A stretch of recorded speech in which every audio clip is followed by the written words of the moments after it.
What do people say you look like? Ryan Seacrest. You did homework? We're not even paying you.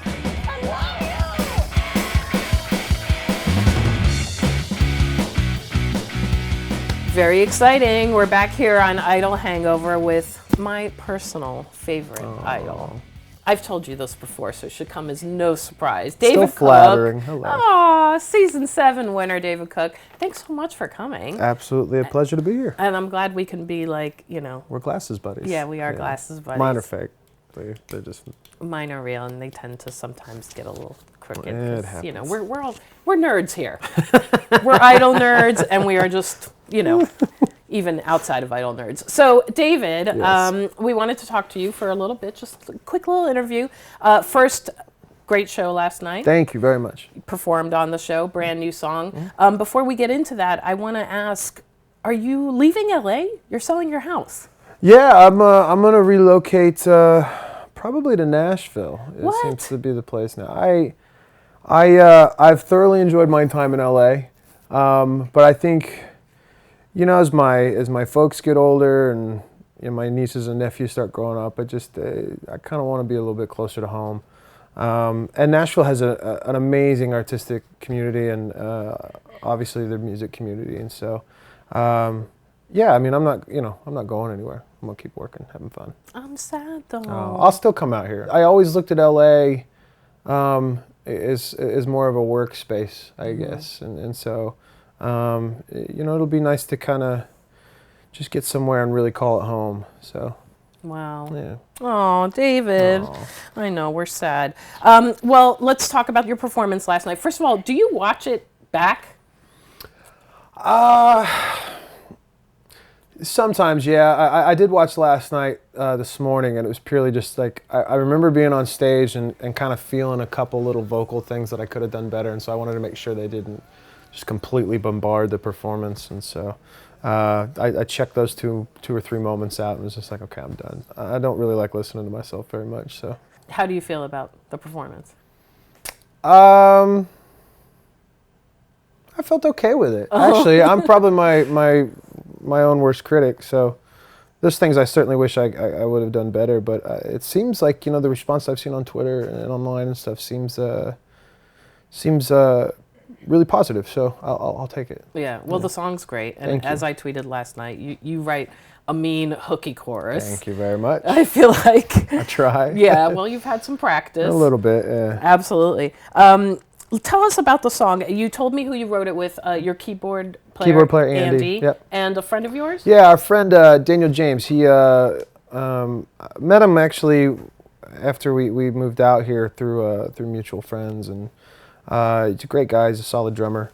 And I think he was on the road recently with Graham Colton, playing drums for Graham. So yeah, but a great guy, and you know, actually him and Andy had kind of were just goofing around and ended up with that chorus progression that's in the song, and so Andy played it for me, and I was just like, the melody was immediate, and then we built the verses and the bridge around it, and yeah, I don't know, it's just one of those songs that really came together like real quick, which, I mean, Mr. Sensitive from the first record was that way, Permanent was that way.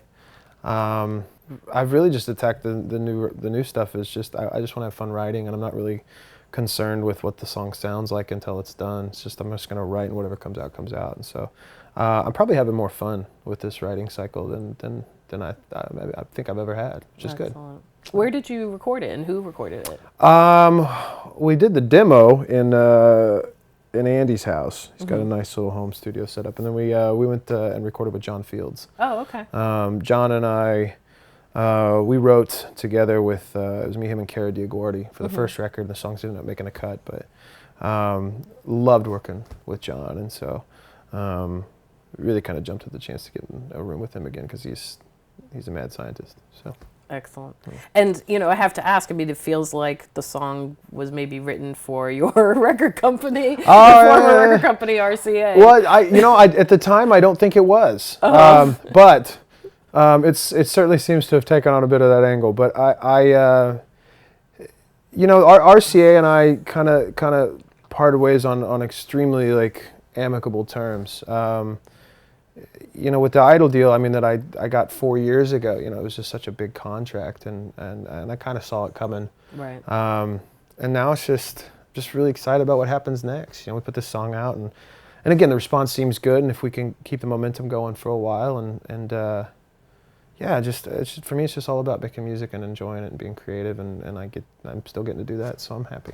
Excellent. And I've written quite a bit about RCA and the new power structure there. And the thing is, 10 years ago when these Idol contracts were first designed, Sure. it was 10 years ago. It was a completely different time and a completely different business. Absolutely. And now the formula has really changed. Like, you don't need that setup. You don't need it to be so heavy, Sure. So, I mean, in a way, like, I know your fans, just from seeing the response to the article that I wrote last night, they're very concerned about what happens next, but I almost want to, like, alleviate that concern and be like, this might actually be better. Well, and that's the thing, is I'm in such good headspace about the whole thing, and I'm truly am excited, and because I think now I think the songs are gonna be what propels us moving forward, which is really exciting, and that's why I got into it in the first place. Right. So.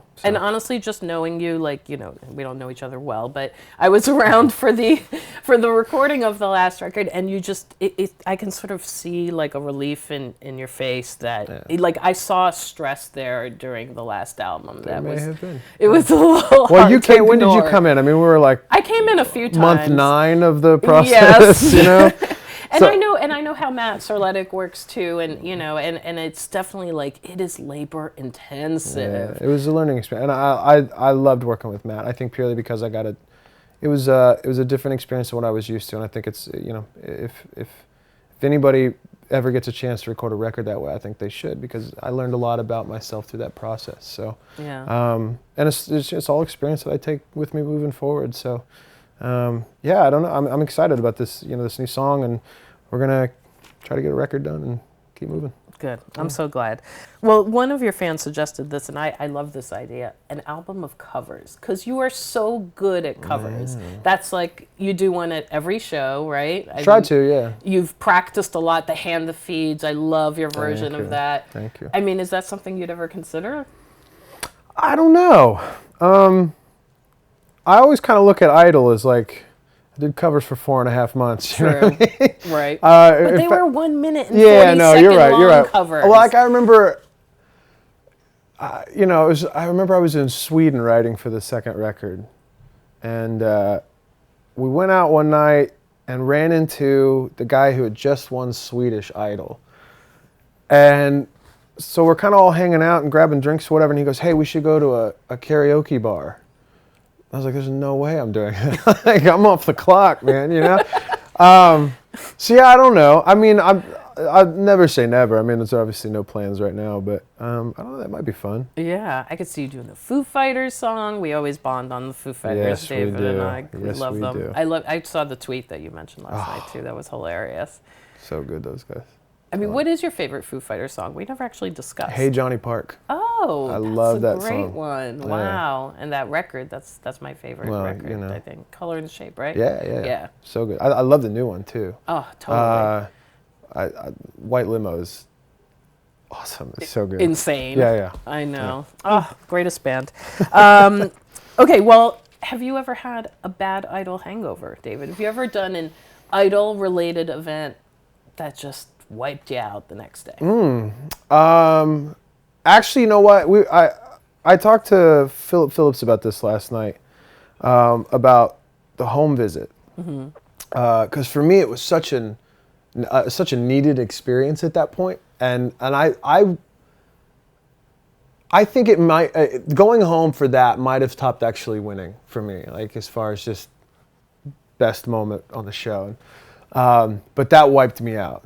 I remember they had me at the Royals game throughout the first pitch and all this stuff that night, and REO Speedwagon was in town, and we had gone to the I want to say it was the Horton Hears a Who premiere or something as part of Idol, and I got to meet the singer from REO Speedwagon, so there was already a rapport there. So anyway, we're at the Royals game and REO's in town playing somewhere, and I find out that they want me to come to the show and maybe come on stage and sing a song or whatever. I'm like, absolutely. We get to maybe the 6th, maybe the 7th inning, somewhere around there, and I just crash. Wow. I'm like, I gotta sit down. I'm so exhausted. I'm getting dizzy, and I wasn't able to go. So sorry. I wanted to go, but yeah, it was just that day. It was just so jam packed, all these awesome moments that it completely wiped me out. So, wow. Yeah. Have you been watching Idol this season? Not religiously. Okay. I've missed a few, but I try to tune in as much as I can, and it's been intense this year. I was a little bummed out I didn't get the swing set thing that they used on one of the stage setups. I was a little bummed I didn't get that for my performance last night. I called it a bungee cord meets an adult diaper. That's awesome. But that would have been fun. Yeah, it would have been interesting. So. I mean, were you feeling any of the contestants? I had a couple people that I liked, and I'm always really hesitant to kind of name favorites, purely because when you're in that bubble and past idols pick somebody and it's not you, it always just kind of stings a little. Right. So. Well, I wasn't saying favorites. But no, you're right. But every time I pick somebody, they go home. Oh no! So I am just don't jinx anyone. I'm like kryptonite for these kids. I really like Hee-Jun, and then he went home. I thought Elise was incredible, and then she went home. So for their sake, I'm not feeling anybody. Got it. Now, I know someone brought this up to you last night. The WGWG, yes. The white guy with guitar. Right. You started that in a way. Yeah. I mean, I didn't vote for me, but yeah, I heard say. I did. So, I mean, if it comes out to be Philip Phillips, I mean, is it such a bad thing, or is this is just what America voted for, right? It's only a bad thing in so much as what people make of it, right. Honestly. I don't think it's a bad thing at all, as far as Philip winning, because I think Philip's probably one of the more unique contestants the show's ever had, and I think he could do amazing things. But I think by automatically throwing him into that, you're automatically kind of dismissing him a little bit, which sucks, I look at, myself and Chris and Lee and Scotty, and I mean, yes, we're all white guys who play guitars, yes, but it's such a weird thing, because I don't, Scotty's a country artist. I don't think any of the rest of us are. I think Lee kind of sits in this singer-songwriter realm. I think Chris sits in this pop singer-songwriter realm, and I think I lean more towards pop rock or rock. And so I feel like we all are different in that aspect. And so by lumping us all together, and a lot of the times when you hear the term anymore, there's almost a negative connotation, right. Which really bugs the hell out of me. Oh, no. So I hope that if Philip wins, or if Philip doesn't win and continues to have a career, which I'm sure he will, just give him the benefit of the doubt. Let the music be what it's going to be before you just throw him into the pile, I guess. I agree. So David, we reached out to your fans to get some Twitter questions, and I have to say I'm always super impressed because they ask really smart questions. So I want to start with Incognito Olivia, who asks, David mentions progression often. What does it mean to him currently, and what is the next goal, career or otherwise? I love that question. It's a good question. Progression to me, I don't want to ever put the same record out twice, ever. It's just not something I'm interested in. I look at, somebody like Neil Young, who obviously never put those same record out twice. So that's really just why I use that term so much, because it really is important to me. It's kind of a cornerstone of what I'm trying to do.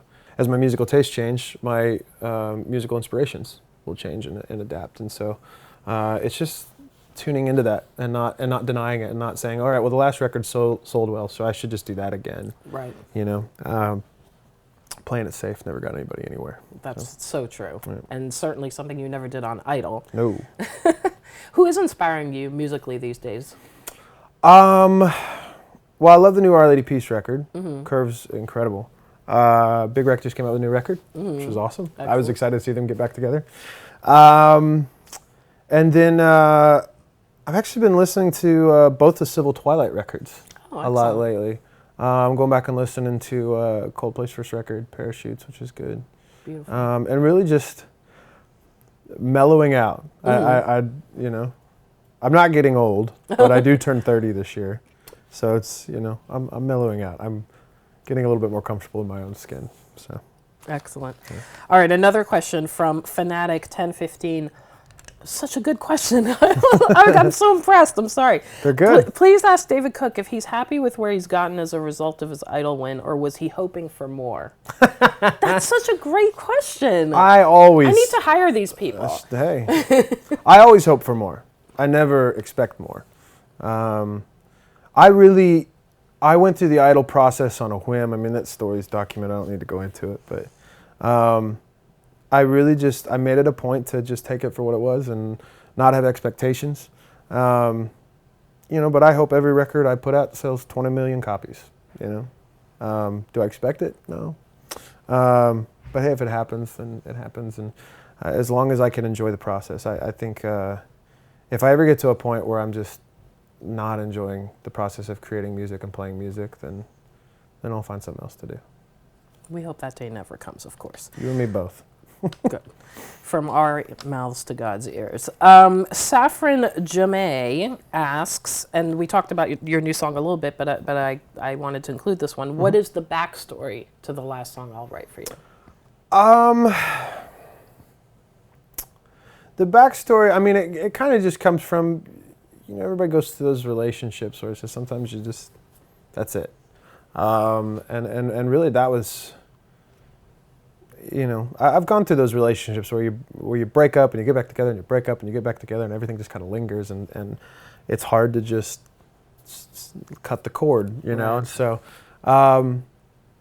and then like that cataclysmic event will happen where it finally allows you to kind of separate yourself from that. And so, and in this instance, it was, I guess, for the concept of the song, it was the song. So that was really where it originated from. Mm-hmm. I don't know.